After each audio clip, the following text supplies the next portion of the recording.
This is Wildcat Country. Larson tipped it. Love has it. Lewis slams it, and Arizona wins it. The inside scoop on the Arizona Wildcats. It's Gunnar Maldonado. He's got blockers. Touchdown, Arizona. Ladies and gentlemen, it's time to bear down.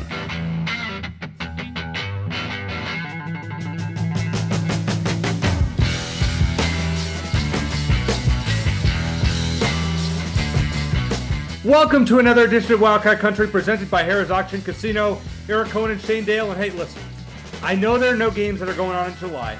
August, they start up a little bit. We'll be here 4 times in July, 4 times in August, and then who knows how many times in the fall. Get ready. The fun is only a couple months away, but we have a great show for you tonight. The professor, Matt Moreno, is going to join us on the heels of a couple of exciting football commitments. We'll see if these guys are the real deal, Shane. Yeah, I mean, I had a fleeting thought that maybe we should try to get Oscar Rios on our show, but then I remembered the Wildcat Country curse, and it's, I mean, we talk about that. We've had a lot of guys on our podcast who would commit. They committed to Arizona, both football and basketball. KJ Simpson was one of them back in the day for basketball, and then would go somewhere else. So look, regardless of what happens with Oscar Rios, it's a great commitment. A 4-star quarterback, definitely a great sign that Seth Doege was a fantastic hire, and that even when they start winning, that should pick up even more. But first he's got to stay committed to Arizona, then he's got to actually play. So there's a lot. We know how long that road is, but I think bigger picture, it's a very good sign that Arizona isn't just in the mix for, but actually landing some of these. Some very good commits. They landed another great 3-star running back as well, just a few hours before we start recording here, that we'll ask Matt about as well. So good sign, long way to go. Still not very impressive overall, the 2026 recruiting rankings. They do have a pretty impressive transfer class. So at least reason for optimism for Arizona football, and I think that's all we really wanted going into the season. There you go. All right. Let's get to buy or sell. Kind of hitting up the news, what's been going on over the last week and a half or so since we last recorded. So let's get right to it. Number one, Shane, Carter Bryant going 14th to the Spurs shows that his decision not to come back to Arizona was the correct one. Buy or sell?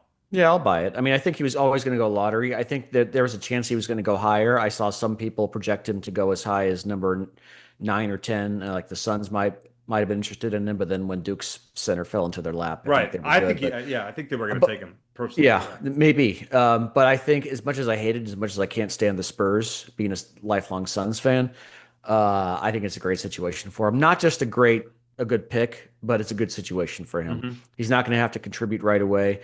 I did ask on X, I asked Fran Fraschilla what he thought about Carter Bryant, the Suns at 10. He said, I really like Carter, but I think he's going to be kind of a project. It's going to take a year or two, and I think he'll have a chance to develop there with a lot of really, I mean, San Antonio's situation with their, even beyond Wemby is a really good situation, as much as I hate to say it. So it's a good landing spot for him. Yeah, I think that he made the right decision to go as much as I would have liked to see what he can do in another season. And he could have improved his draft stock, but then when you're basically not a lock, but as close to it as being a lottery pick, I think you had to go. And I think he made the right move, and I think he landed in a good spot. So, listen, I was wrong. It's a fair occurrence on this program with me. I'm trying to find the right way to describe how often I'm wrong, but it happens every now and then. I thought Carter Bryant would stay, and I was a bit surprised when he stayed in the draft. However, when you go in the lottery, you can't really complain. Now, Dalen Terry, who did not go in the lottery, I did not think that was the best move. And his NBA career to date has not been anything special. No. In hindsight, probably should have stayed at Arizona, right? Maybe. But I think he bet on himself for just going. He was going to go in the first round, and he did. I think because he actually took a while to make his decision, and I think it's because that was right around the time that NIL actually became in play, and Arizona was going to be able to give him basically like what he would have made as a second-round pick. But he bet on himself that he'd be a first-round pick, and he was. Didn't work out for him. It hasn't to this point anyway.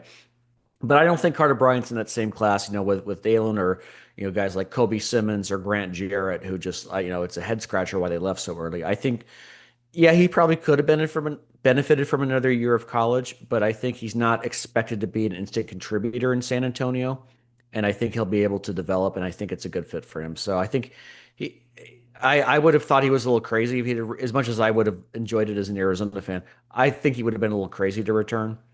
Um, but sometimes you just got to kick guys out the door and say, go, just go make your money because you never know if it's going to be there next year. So, looking at this roster for next year, how many first round picks would you predict eventual NBA first round picks are on this roster going into 2025? Yeah, I was thinking about that. You know what? I'm going to, maybe this is a little high, but I'm going to set the over under at 3.5. Okay. I So we think got I Pete Burries and Krivas. I would say, yeah, Koa Peat, Mo Krivas, I saw on at least one mock, 2026 mock at 27. Braden Berries eventually, maybe not next season, but the year after. And then probably another international transfer we're not talking about enough yet, who, Karchenkov, City Gay, yeah, one of the, yeah, probably not maybe like Jaden Bradley and Nawaka and probably not those guys or Del Orso. Aristode, maybe. Maybe, Mary, Yeah, maybe. But I'm just, I think that that's a Pete good line. Krivas and Berries probably will be at some point. I'm Pete and Krivas maybe as soon as next year. Pete most likely. Berries maybe next year if he plays well, or a year after that, and then one other guy we're not talking about. I think that's a really good line, and I would agree as somebody who likes to bet that was a pretty good. Thank you. I'll take that as a compliment. Yes. Chip Hale had a great run at Arizona. Got him to the College World Series. We had him on this program a little over a month ago, and now he gets a 4-year extension. Buy or sell, this was the right move for Arizona. I'll buy it. No brainer. I mean, sometimes alumni hires they're always kind of hit and miss. And it took Chip a while to get to this point, but I think the last 2 years, they've been a very good baseball team. I know the postseason success wasn't there last year, and that's what ultimately matters. Same in men's basketball, but he got there this year. So yeah, I don't think there's any question about it. I think he loves university, and I think he's smart enough to know what he doesn't know and realize, like, I've never coached college baseball before. I need to surround myself with guys who have and who get it. But also be able to sell the message that if you come to Arizona, you're going to have a better chance to play professionally and you're going to develop here. And he's done a very good job surrounding himself with people who have allowed him to do that. And he's been able to sort of be the cheerleader for the university. Not that he doesn't get involved in the recruiting as well.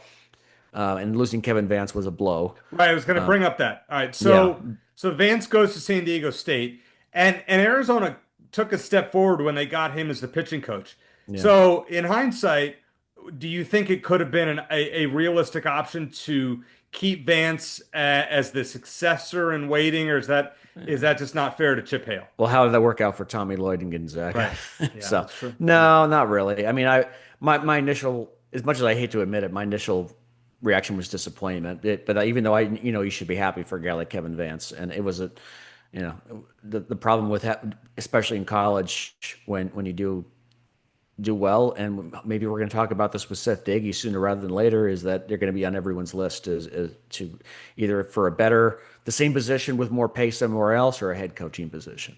So this was inevitable, I think. I think that the promotion from within of Deron was a no-brainer, and guys that I know, Tony Pluta's dad mentioned that Tony has a great relationship with him, and so hopefully they'll keep a lot of their pitching prospects on board. So that made a lot of sense. But no, you can make that kind of deal, but I mean, who knows if it was something like, and then I also think back to Kevin O'Neill. How well did that work out? So that's fair. It's a nice idea in theory. It's a great point. Shane, tell me about the Bear Down Blueprint. I don't know much about it. I'm sure that you have some feedback or thoughts on it. Yeah, so the Bear Down Blueprint, and my full-time gig, I'm in communications and marketing, and so I'm used to these kinds of mission statements and creating pillars for success. We're big in the agricultural company I work for is big. So I understood a lot of the language. Basically, this was a mission statement for the athletics department. And I'm not big on using AI for this stuff, but I did ask Grok to summarize it to like the key points. Mm-hmm. So if you don't know the Bear Down Blueprint, so this is what Grok said. And it's pretty much dead on, and I tweaked it a little bit for brevity. Okay. The Bear Down Blueprint aims to not only adapt to changes in collegiate athletics, but to position Arizona as a leader. It aims to drive excellence in athletic performance, academic success, and community engagement while navigating the evolving landscape of collegiate athletics, including challenges like the House settlement, revenue sharing, and NIL support. And that's the latter. I know it's definitely been a challenge for Arizona in certain areas. Um, the Bear Down Blueprint is structured around four strategic pillars: graduating leaders, winning championships. I like that one. Galvanizing the community, and organizational strength.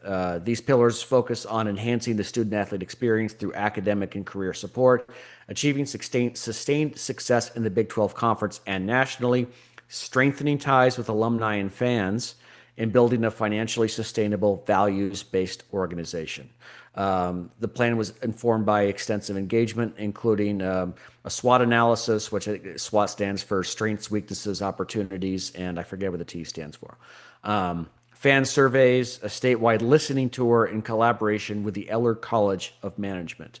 Threats, by the way. Yeah, Threats so for the T, yes. What's that? The T is threats. Threats, that's right. I knew it wasn't a good thing. Threats, yeah. Key objectives include positioning Arizona as a top 25 athletics department nationally and a top 3 program in the Big 12, achieving a balanced budget by fiscal year 2026 after reducing the department's deficit already from $39 million to $5 million. Great and growing fundraising to rank in the top third of the Big 12. It also emphasizes increasing season ticket retention. They're off to a good start with you on that. No. Enhancing revenue sharing infrastructure and maintaining a department GPA above 3.25 while ensuring 100% post-graduation goal attainment for student athletes.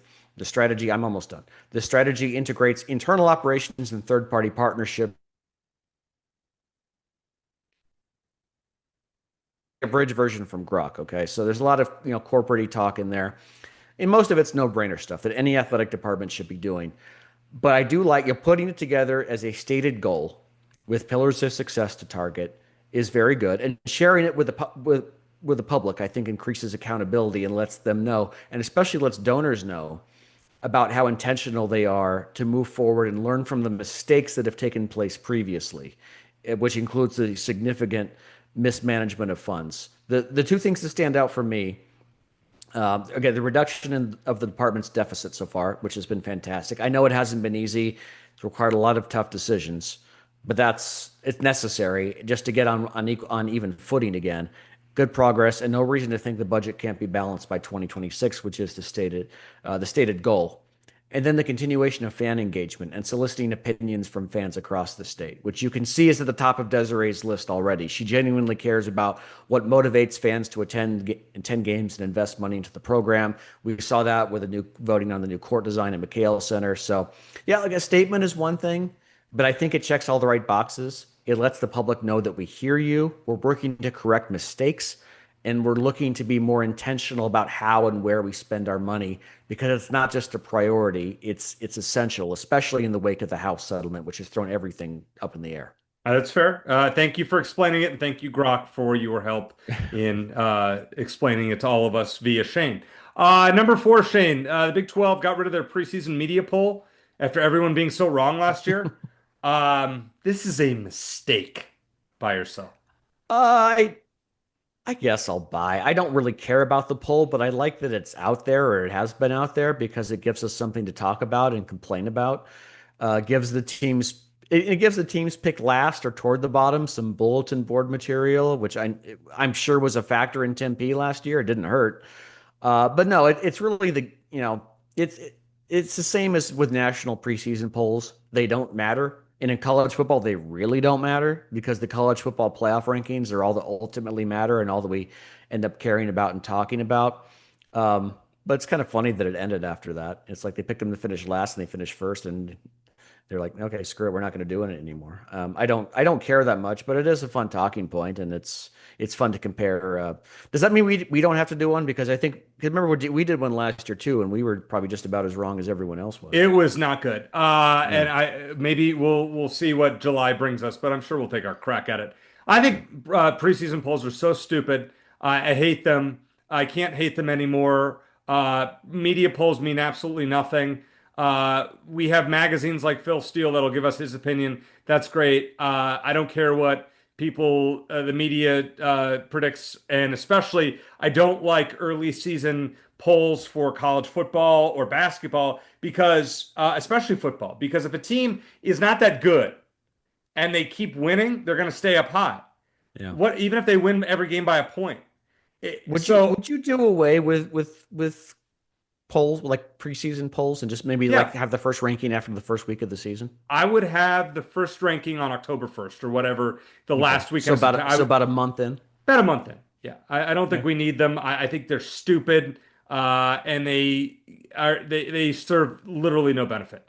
I think TV networks like them because we have number one against number two. Well, exactly right. When Arizona plays, we don't have to worry about that. But yes. But you know what? In basketball, the Arizona benefits from that because I mean, if they're assuming they're ranked, like if they have a top 10 matchup, then it's something else that can be hyped. So it benefits the schools as well. So the AP media I'm kind of with you, but the coaches poll and the media and the AP poll are so stupid. The coaches poll, I mean, how many coaches actually are watching the games? Nobody. Yeah. Stupid. Yeah. Things that bother me. That's one. No, I think that's fair. I mean, they really aren't necessary. And like I said, even in basketball, they're not necessary at all. Because I mean, you don't pick the NCAA tournament teams based on rankings. You do it based on a series of net and a bunch of other metrics that are used out there. So, yeah, I mean, but it gives us something to talk about, and so I think that's the big reason for it. It's the same reason people like reading power rankings in pro sports, even though we don't have rankings, we just have the standings. People like to read the power rankings to see what everyone else is thinking. That's fine, but to have an official poll, and I guess it's different now that we have a playoff, that it doesn't matter as much. Yeah. But when it was the BCS era and only 2 teams made the national championship game, and we had preseason poll, so dumb. So dumb. As always, Wildcat Country is presented by Harrah's Auction Casino. Hey, calling all Wildcat fans, did you know that Harrah's Auction Casino is your local home for Caesars Rewards? Every play unlocks perks at more than 50 destinations nationwide. Enjoy free dining in Atlantic City, hotel stays in New Orleans, and exclusive rewards from coast to coast. Sign up today, earn reward credits, and experience nationwide play only at Harrah's Auction Casino, the official sponsor of Caesars Rewards in Arizona. Coming up next, the Professor Matt Moreno is going to join us. Get your pens and pencils ready here on Wildcat Country.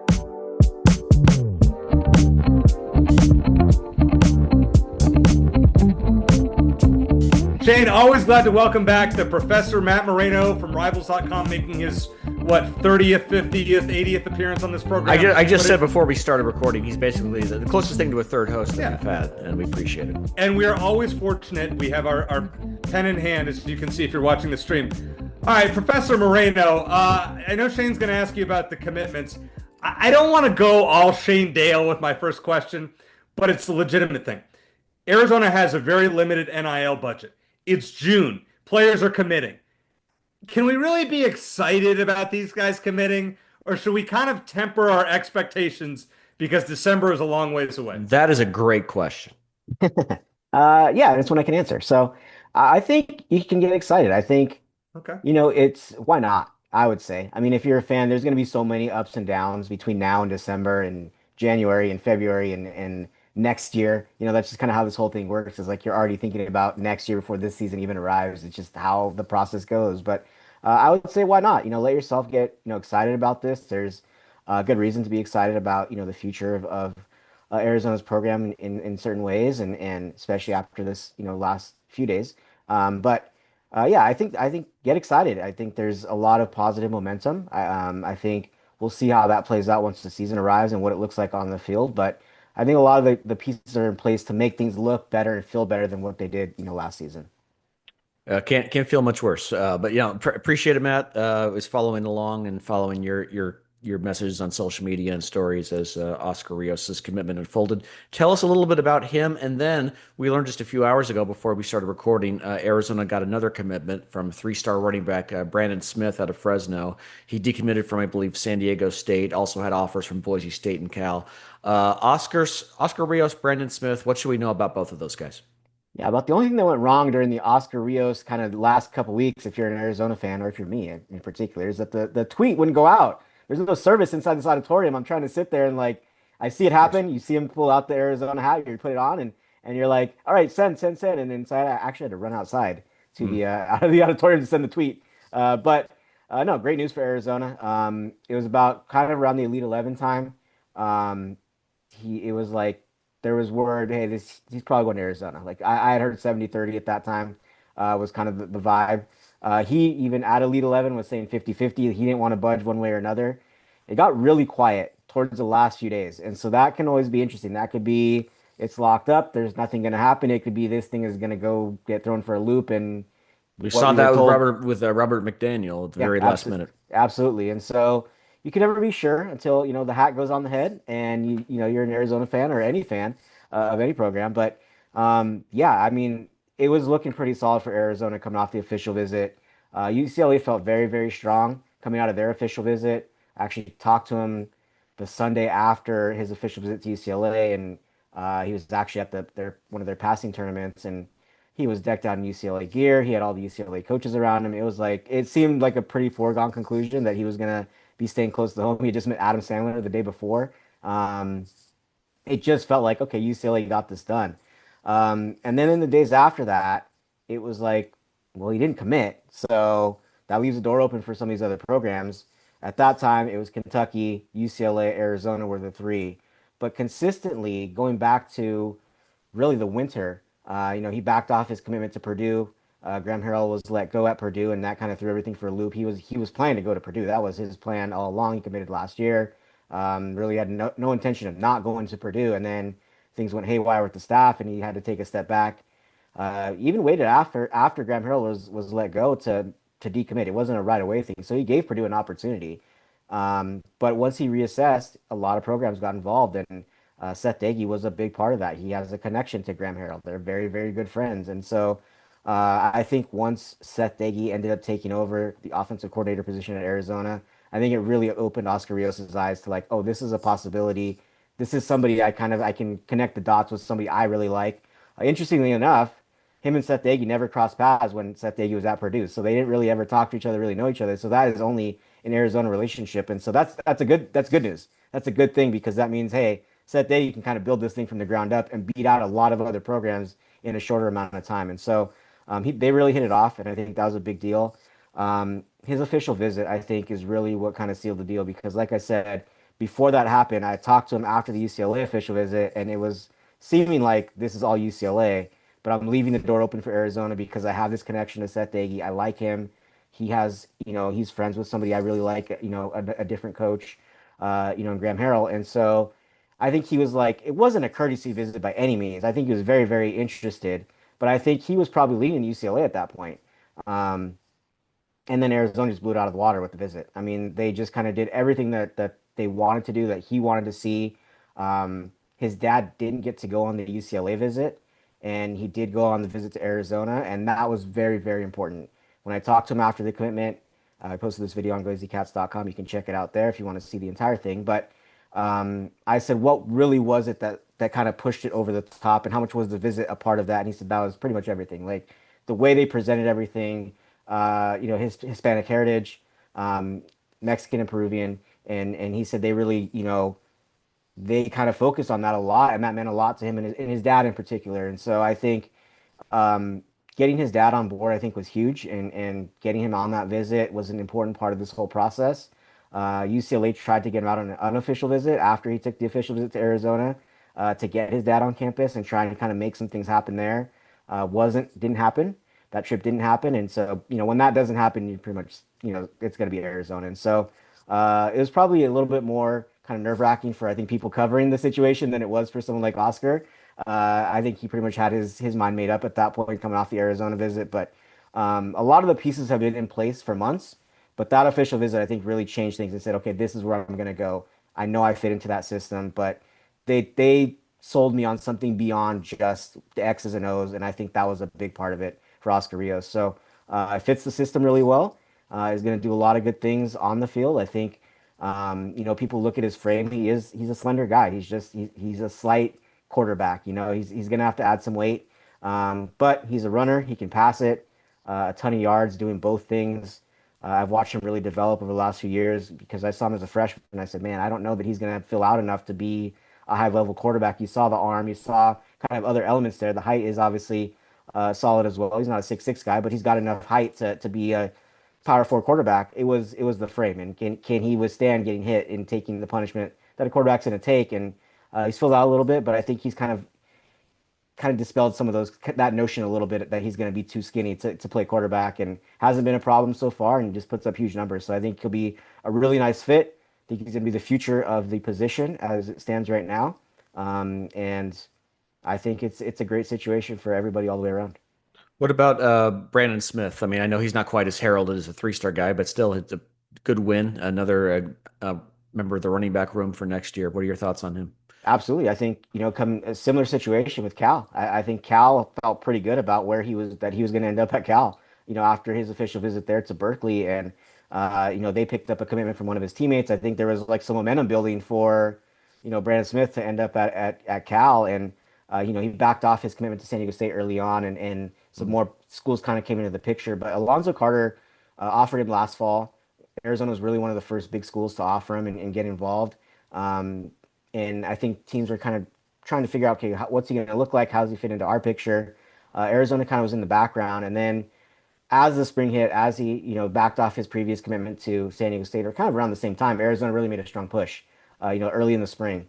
And he got out on an unofficial visit. And I think that really kind of put the wheels in motion of like, oh, this could be something positive for Arizona. A track guy, speed guy, versatile athlete, somebody who's going to do a lot of good things, good size at the running back position. An all-around player. I think he's going to do some things in the receiving game that will be very helpful to this team. Plays on both sides of the ball. To actually put up some really good numbers on defense as well. But he'll be a running back at Arizona and somebody they can kind of use maybe in the slot at times, as a receiver at times. But running back is going to be what he does. He racked up, I think, 25 touchdowns last season on the ground. I think 2,200 yards overall, all-purpose yards. So really talented player out of Fresno.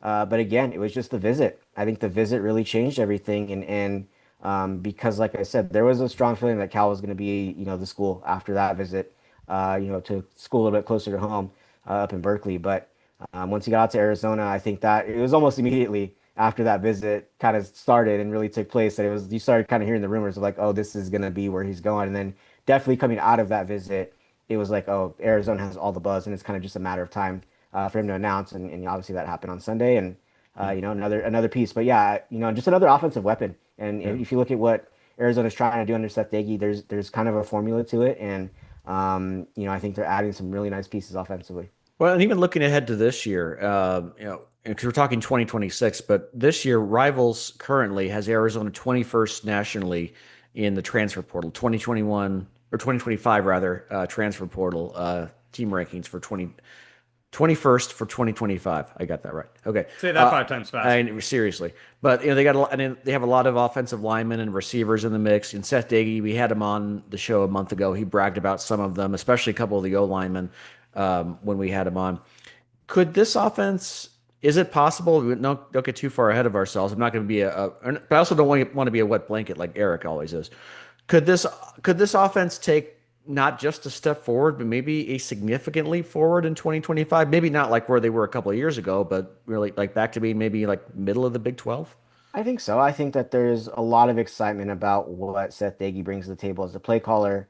I think it's even going to change. I think it's going to be hard to look at what he did previously at Marshall and go like, oh yeah, it's going to look the same. I think there's going to be some new wrinkles. I think he's going to have just more talent to be able to do what he wants to do. Everything you hear across the board from recruits, and people within the system, but in particular recruits and kind of what they're being pitched on right now is that they're going to throw the ball around a lot, and so that's going to maybe look a little different than what they did at Marshall. But I think there's a lot to be excited about. I think you look at kind of his track record, you look at kind of the coaching tree that he's been a part of. I think there's a lot to be excited about in terms of what the offense can be. You still have your quarterback. I know it wasn't, an amazing year for Noah last year, and there were some different things that went on that you're like, oh, okay, it just doesn't feel the same as it did the year before, but he's still plenty talented. I still think there's value in having a quarterback who knows the process, who knows the college game, who knows what it takes to win. He's been part of a team that has won a lot of games, and so I think that having the quarterback back is a big deal. And so I'm not going to overlook that. I do think that's vital for what they want to do. And you hear a lot of good things about Seth Doege and what he brings to the table as a play caller and with his offense. And to me, it really does feel like it's something that's going to be brand new. He's really kind of just getting his feet wet as an offensive coordinator. And so I do think there's a lot of things that can be built on. And I haven't heard a lot of negatives about, what they're trying to do. And I think that's a great sign for Arizona. Yeah, I mean that's awesome. However, I'm pulling the wet blanket again. Sorry, Shane. I'm Horrible. looking at Rivals.com's 2026 football recruiting rankings. Arizona has 16 commits. They're 58th nationally. I mean, that I know we got a couple of. I mean, imagine if these two guys hadn't committed. I mean, it doesn't seem like Brent Brennan and company are doing all that great with the high school recruits. Yay or nay? I would say that's a fair assessment. I would say you have to wait and see. And so I Okay. think I think it's going to be one of those things that I think you could see some things turn around if the season goes well, and if they Okay. see that Seth Dage's offense is what it's projected to be. They're going to add some more commitments here, soon. And so this is kind of the busy time of year when kind of post official visit season and pre kind of training camp, recruits start to kind of make some decisions. And so you're going to see, I think some more of these visitors make their decisions, and I think the class you'll see it go up in the rankings a little bit. But I don't think that's an unfair assessment. I think that they do need to kind of make some strides here, but I think that they could get into play with some of their higher ranking targets once the season plays out. There's a lot left to be proven, I think. Um, I think right now you have recruits who looked at last season and go, is that what it's going to be? Is that what it's going to look like? Because I don't know that that's necessarily what I want to be a part of. And so, but I think there's also the appeal of like this unknown. And I think Seth Doege has done a really good job of selling what they can be. But there's in any class, there's going to be recruits who are like, that's great to hear. I can see the vision. I see the film, but I want to see it on the field and I want to see what it looks like on the field. And so I think, if they do have a really good season, especially offensively, I think with his connections and he's done a great job of getting guys to visit that maybe wouldn't have visited before. Oscar Rios being one of those players, we talked about it and he mentioned like Arizona wasn't on my radar before Seth Doege got there. Like it wasn't a school I was strongly considering. And then once he got there, it opened my eyes to the program and everything that else that came along with it and sold him on Arizona. But on, just on face value, it wasn't a program he was necessarily giving a strong look to. And so I think Seth Doege has so many connections across the country that, and especially in Texas, but across the country that I think if they win and if it looks great and the offense looks like a high-powered offense, then I think you're going to see some guys maybe come back around towards December and be like, all right, let's maybe explore this option again. And so, yeah, I don't think that's an unfair assessment to look at the rankings and go, they aren't living up to what you would hope if you're a fan. But I also say give it some time and let it play out before you make any kind of final, ideas or decision on what that looks like. All right, I don't. Shane, you and I have like switched here. I can't help myself. Seth Doege, really impressed with what I've seen from him. We had him on the show earlier this year. Sharp guy.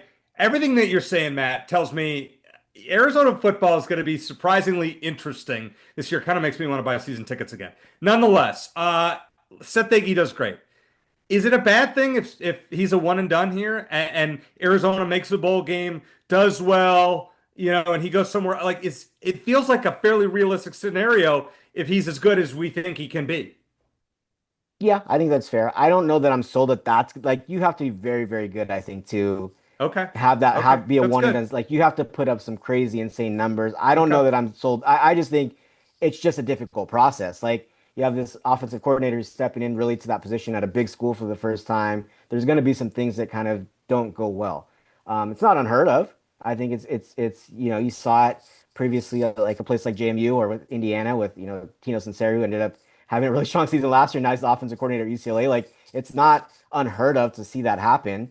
But I think it just feels like there's going to probably need some more time until it's like really rolling like I think he would want it. Okay. Um, so I don't think it would be a shock, but I would probably temper myself on those expectations a little bit. Okay. Fair enough. Go ahead, Jay. So, Matt, Eric and I have kind of a different definition of what we would consider a successful season for Arizona football next season. He says bowl game or bust. And tell me if I'm wrong about that, Eric. I think that's accurate. Okay. And I say, look, I think Arizona could be a better team and still go 4-8 again. For example, if they go, but just for example, they go into Ames, Iowa, and they play a close competitive game against a very good Iowa State team and lose by a touchdown. I would feel good about that. I'd feel like they're going in the right direction, even if they don't make a bowl game. What do you think on that? And I guess maybe more importantly, how would players perceive that kind of progress, even if it doesn't show up in the win total? I think Shane Dale would understand that and feel that and be like encouraged by that. I think many Arizona fans would not be encouraged by that, would Agreed. see a losing season, see a losing Agreed. record, and go, "This is not going Yeah. well." So I think it depends on who you ask, and there are a lot of smart fans within the fan base, and I think they would understand that. But I still think a lot of fans, even the smart ones, and even the ones who understand that it's a work in progress and it takes time and it's a process, would go, we don't like seeing that Yeah. number on the left side lower than the number on the right side. And so um, I think they have to get to a bowl game. I think just to like physically have something tangible for fans to go like, look, we're better. I think Well, that has to be a part of it. what about But recruits though as well? I mean, just like can they see like the progress on the field even, or are they looking more at the win and loss total? wins and losses matter. And Okay, and so I think fair there enough. are elements where like if they are just clearly better in a lot of areas, and you go, they just lost on a lot of fluke plays. But it's hard to go 4-9 and have that many fluke plays where you go like, oh, we lost 5 games because of this thing went wrong 5 different times. So I think eventually it kind of evens out to like you understand what that team was, Yeah. what the progress is or isn't. Um, so if you take that into account, I think recruits do look at wins and losses, and they're going to want to see. They're maybe they don't look at individual games. I think that gets overblown by fans who look at that and go, oh, they lost to whatever team and they got blown out on a Friday night, wherever, and like now a recruit's not going to want to come to our school. That's not the case. I think Yeah. that's very different. Yeah. But when you look at a season, you go, man, they're 4-8. Like Yeah. that didn't go well. Um, It's a I lot think easier to I just win than to have to explain how you should have won. correct, Yeah. correct. And so I think they need to make a bowl game. I think that would go a long way. Um, And then it's just about, I do think it's a combination. You kind of have to have that progress. You have to have that visible, like you have to be able to see that and see like, oh, they do look better. They are doing these things that they weren't doing last season. So it's kind of both things you need to have happen. But um, it's hard to sell recruits after a losing season Yeah. unless you have something that you can kind of dangle out there as like some kind of hope. And right now it's Seth Doege. You can say last season was a wash because it was a different offensive staff. You now Yeah. have this new offensive coordinator. So you can sell kids on that. You can sell recruits on that and be like, look at this thing. If it doesn't go well, that becomes a harder sell because they go, look what just happened. So I do think that, the thought out process is like, oh, they were better in certain areas, like they're making progress, but it's not that way for fans. Probably not that way for recruits either. I'm going to say this real fast. There is no chance, under any circumstances, that Arizona's offense is worse than it was last year. There's no way.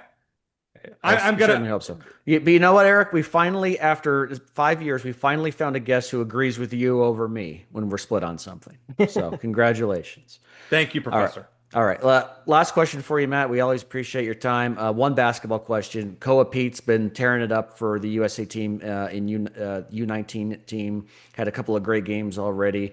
Is it far-fetched to think that he could be Arizona's best player next season? It's starting to seem like that's not that crazy of an idea. I Yeah. mean, it's really interesting and fun to see when a player like he got so big so young, and you're like, man, sometimes guys just I'm sorry, guys, can you hear that? Oh, Yeah. all right. Okay, cool. There is a horn going off Oh, no, next no. door. No, you're Okay. good. Okay, sorry. So yeah, it's really cool to see a recruit who like gets thrown in the limelight as an eighth grader, and everyone is like, "Where's this guy gonna go?" And then you have 4 years of, "Where's this guy gonna go?" And everyone's wondering, and you're like, "Okay, there's progress, progress, progress," but you're comparing it to when he was a freshman in high school and he was so good, and it's just really hard and difficult to like make big jumps. So it's like, oh, he's a little bit better than when what I saw him last, but when you see like all of that come together, and you kind of saw with Carter Bryant a little bit too, where it was like everyone knew Carter Bryant as a freshman in high school, and everyone was like, this guy's going to be an NBA player. But it took him some time into his first college season for him to everyone to go like, oh, he is that guy everyone's been talking about. And so for Koa Peat, I think to be having that now before he even begins his freshman season, it's very good. It's a very good thing. It's one of those things where it's like, okay, this is why everyone thought so highly of him when he was in eighth grade and just becoming a high school player. This is why so many programs across the country really wanted him on their team, and why Tommy Lloyd made him such a priority even when he like first arrived. And so I don't think it's that crazy of an idea. I think you're really starting to see all the pieces come together. Now there's going to be some expectations. That's going to be the interesting thing about this whole process is like now people have seen it before he even plays the college game. So now game one, if he's not doing these types of things, it's going to be like, hey, what happened? What's wrong? So that is kind of the flip side of it. But I think it's a very good thing for Arizona to see how he's been playing, to see what he looks like right now. That's what you want from a freshman. You want them, they're going to make freshman mistakes at certain points. If you can limit those, and if he has like as high of a starting point as it looks like he's going to have right now, it's a very good thing. And he could very easily, jump right into that. Hey, he's the best player on the team role right away if he can keep this going. Boy, that's exciting to hear. That makes it fun. All right, last question for you. I'm not going to ask you to make a prediction. I'm going to give you a softball here. I feel like the transfer portal is becoming more important in football, not necessarily in basketball, but in college football, in building a roster than high school recruiting. Would you agree with that or disagree? This time last year, I would have wholeheartedly agreed. It's been really interesting to see how teams have changed their thought process, and we'll see maybe revenue sharing has something to do with that and how they're trying to figure out how to, disperse this money and how it's all going to work. There's been a lot of teams that have put a lot of effort into high school recruiting in this cycle. USC is an example of that, where USC almost didn't really care about high school recruiting and now is going to sign like 40 guys, high school prospects. It's really interesting to see. You're seeing a lot. That's kind of been the trend in this current, cycle for 2026 is that a lot of schools have kind of rededicated themselves to high school recruiting in a lot of ways. And I haven't really been able to pinpoint exactly why that is. I think it has something to do with revenue sharing and kind of this new model and what it's going to look like and uncertainty about what that's going to look like. And obviously it's easier right now to pay a high school prospect than it is a transfer portal player because they understand what their value is. And they have a lot of teams who express what their value is. And they know once they get out there, like, oh, this is what I'm owed. And this is what, this other player who had so many tackles got from a different school. And so it's a little bit, they have something, they have a proven track record. If you're in the transfer portal, like you can look at those numbers and go, yeah, he played in college. Like you basically just transfer that over. And, we have that same type of player at, a place like Arizona where high school, there's still there's some development that has to be done. Like where you're not going to be on the field right away. And so you just don't have to pay those guys as much. And so I think it probably has something to do with that, but it really has been interesting to see in this particular cycle how much dedication there's been to high school recruiting. And so I would say probably less so now, but I still think you need to have a very high success rate with transfer portal players to have a very good team and to win games. I think that's crucial. It may be summer, but we're still in class when Professor Moreno joins the show. Matt, as always, great to talk to you. Pens down. We'll talk to you again soon. And thanks again. Absolutely, guys.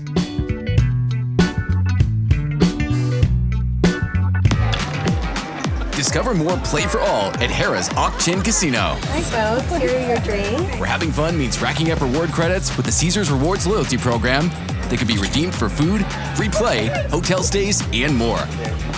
Not only here in the city of Maricopa, but also at more than 50 Caesars properties coast to coast. From Harrah's Las Vegas to Caesars Palace in Atlantic City. What are you waiting for? Play for All at Harrah's Auction Casino, the official sponsor of Play. Shane, always great to hear from Matt Moreno and to catch up with him and to get his thoughts on recruits and everything recruiting. So always enjoy his presence on the show. Let's get to a few college basketball changes on this list. College basketball topics. Okay, so Ken Pom has updated their college basketball program ratings from 1997 to the present. It goes Duke number 1, Kentucky number 2, Kansas number 3, North Carolina number 4, Arizona number 5. Florida 6, Michigan State 7, UCLA 8, Texas 9, UConn 10. To me, and I hate to say this, Arizona is way too high at number 5, considering they've only won one national championship and been to 2 Final Fours. You have Florida, who's won 3 titles, Connecticut has won 4 titles, I think, on that list, and they're below Arizona. Not sure I agree with that. Well, correct me if I'm wrong, but this is just an aggregate of Ken Palm ratings over since '97. Is that right? It's not just like someone's guess. It's actually. I just don't understand it. Yeah. I think I do because I mean, just think about the last few years. Arizona's been toward the top of Ken Palm just about every year. They've been in the top 10, or like they were number 2 the Tommy Lloyd's first year. So yeah, I think that's one of the main reasons why Arizona's brand nationally is still so well respected, because they win a lot of big games. They just haven't in the tournament in a long time. That's been the problem. But it's like I said, Arizona could be considered regular season champions, or they've been the best regular season team in the West based on fair. this. I guess that's since fair. then. Yeah. So that's why that perception is so high. Yeah, I was surprised. Yeah, but it does show you that their regular season performance is not translated into postseason success. All those other teams in the top 10, except I think maybe Texas, has been in the Final Four pretty recently, and Arizona still hasn't. So yeah, some of it's luck of the draw, but when it's been over a quarter century. So I think a lot of people would look at that and be like, no, does Arizona really belong in that list? But if it's just the Ken Palm metric, which it has its own formula for putting teams where they are. Yeah, Arizona's had a lot of regular season success, and even the 4 years under Tommy Lloyd being a 1, 2, and 4 seed. I mean, that was the kind of success Lute Olson had year in and year out. I respect that. Okay, good answer. Let's talk about when it comes to the NCAA looking to expand college basketball's regular season by 1 game. You have a problem with that? No, I not on the face of it. I'd like it, provided that the NCAA will do the opposite of what it wants to do, which is limit the number of NCAA tournament teams. I'd like to see it go back to 64. I don't know why we have to have 68 in the first place. I think the more regular season games, the fewer postseason teams you should have, because you settle more of those things in the regular season. Now, it's just 1 game, but still 31-32 percentage-wise. I think it's no big deal. Right. I agree. Yeah. No big deal. But when it comes to the option of potentially 76 teams in the bracket, I just think it's getting oversaturated. Do you really think that there were 76 deserving teams this past year, or any year? I don't think there were 64 deserving teams. Well, I agree. Year, yeah, I mean, the 64 team format I'm okay with. I mean, people love it, and it's it makes a lot of money for in terms of NCAA tournament pools and people betting in Vegas. So yeah, I think. I mean, in football, you have 12 teams for now, and you have 130 something programs eligible. So about 10% less than 10% of the teams make it to the postseason, or have a chance of winning the championship, versus all the other bowl games. In basketball, you have how many D1 programs? You have 300 and change, 360. Like that. Yeah. So 64, even with 64 teams, that's about 1 in 6 as opposed to just under 1 in 10. And college football playoff just expanded a lot to get to that number. So I think it's already too much. I think, and I like that the mid majors can, they can get a representative in, although I think that should be based on regular season titles, because you could win every game in the regular season, and if you lose one in your conference tournament, you don't get to the NCAA tournament. So I could go down a rabbit hole of all the problems I have with the college basketball postseason, but no, I don't. I think 64 is enough. I think it's probably too many, but I'm not gonna argue about shrinking it more than that, because people they'll get upset. I agree with you, though, Shane, that there's not really a necessity. The 68 teams really doesn't make a lot of sense to me. It's not like betting on those play-in games. Nobody really cares about, Northwestern State and Southeastern Texas Christian State University. Nobody cares. Let those automatic bids have their say, get them in. Yeah. And then there's no reason to have play-in games to let 4 more teams that really probably don't have deserving resumes in, and including a few of those years have been Arizona State. Just saying, really don't.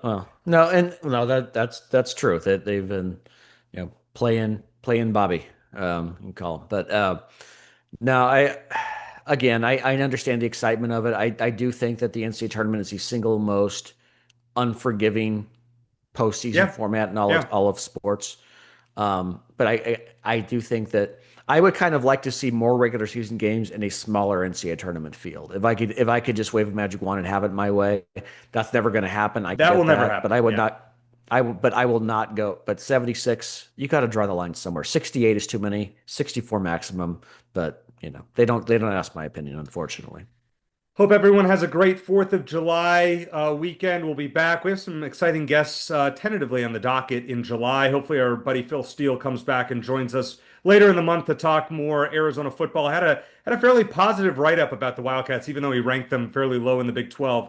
But he expects to see significant improvement over last year, and we're looking forward eventually in July to getting some thoughts from Phil about the Wildcats. But nonetheless, thanks to Professor Matt Moreno for joining us. I like to call him the professor from Rivals.com. For Shane Dale, I'm Eric Cohen. Thanks for listening, and as always, bear down.